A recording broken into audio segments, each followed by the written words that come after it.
Hey, good morning, afternoon, or evening. Let's talk about it. So first things first, we're going to go over some terms to make sure that we are good on them. So ATP and ATP cycling.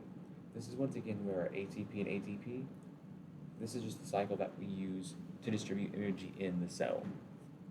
So basically just ATP, think try. I'm actually going to add that for you guys.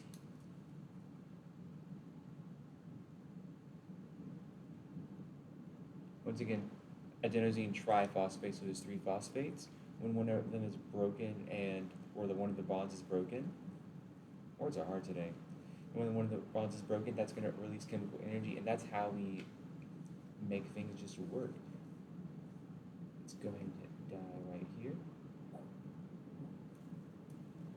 That once again, that last one's going to essentially break. The bond's going to release the chemical energy, and that's how we distribute energy in a cell.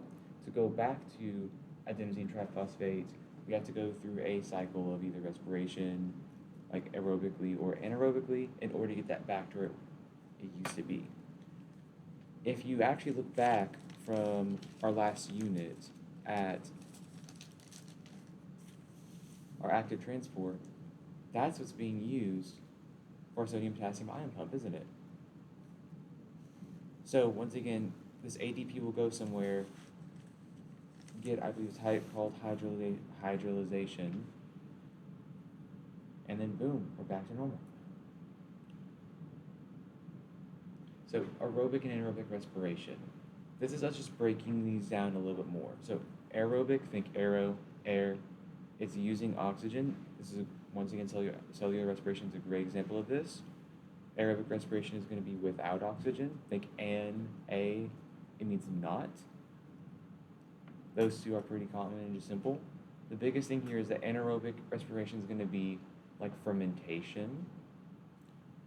Think about like bread fermenting with yeast, or alcoholic fermentation, or root beer fermentation. Those are all good examples of anaerobic respiration.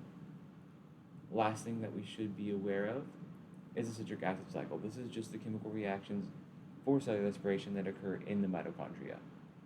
And that's pretty much it. Ask questions, don't die, and you guys got this.